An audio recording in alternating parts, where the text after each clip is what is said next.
Words are very, very powerful. I don't think sometimes we understand or we have a good appreciation for just how powerful words can be. I remember, now this is like 30 plus years ago. I remember sitting in my classroom in high school, Mount Rose Seventh-day Adventist Comprehensive School, GSDACS, and it was an English class, and the English teacher wrote some stuff on the board, and there was an error. So I noticed something was wrong, and politely I put up my hand. I said, Miss, I think there is an error there. To me, I was very polite about it. I mean, my wife, she was in that class, and we speak of it ever so often, and she agreed there was nothing off in terms of how I said what I said then. I was not impolite. And the teacher went off on me. I remember her saying, hey, I can write books and this and that, and I'm sitting there and I'm thinking, well, there is an error. You can huff and puff, but there is an error. Of course, I felt really, really bad, but somewhere deep inside, I knew there was an error. So she carried on. She could write books, and she's been teaching how long and what and what and what. And I sat there wanting to just disappear, to vanish, although deep down inside I knew, hey, there was an error there. There is an error there. After a few minutes, she made the correction and never said, hey, thank you for pointing that out. And I remember, around 1996, 1997, thereabout, when I started writing poetry, every time I wrote something, and especially when I started thinking about publishing a book, that encounter, it would always come up, and it kept just replaying in my mind. And even now, with my latest, and this is my 6th anthology. Yeah, that's number 6.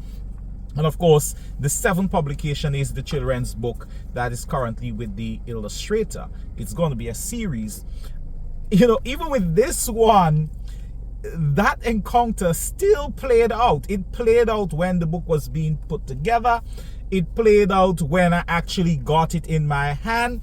And ever so often when I pick it up and I, just pick a page and I decide, hey, let me read something from there, I go back to that encounter.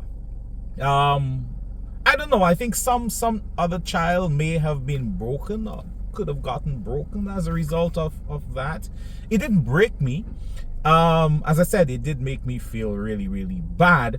But it pushed me. It pushed me to actually write. There is an error. You said there is no error. There is an error. You fixed it. And you say you can write books. She hasn't written anything that I am aware of. If there is a brochure or pamphlet she has written, I haven't seen it. I haven't seen anything in the newspaper over the years that she wrote. I don't know. Maybe the stuff she wrote and the books that she could write, she wrote them and kept them under a bushel, under her bed. But yeah, hey, I wrote. I did go out and write. And I think for teachers, you need to be careful what you say. I think for us as human beings, we need to be careful with our words. Sometimes we mean well, and it destroys. And sometimes the intention is to humiliate and destroy, and it does that.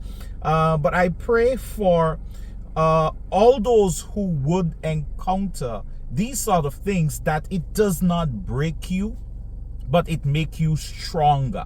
All right, it gives you the will to keep pushing forward. And as I put on page one in this, you don't quit, you don't cower, no matter the challenge or the obstacle size. Yeah, I don't know. She's still alive, so maybe she will write the books she spoke of then. But it pushed me to write, and I have written since then, and I continue to write. So hey, don't let people, don't let their words break you. It may hurt a bit, yes, but stay focused understand what you want to accomplish, and keep building. Yeah, keep growing. Peace.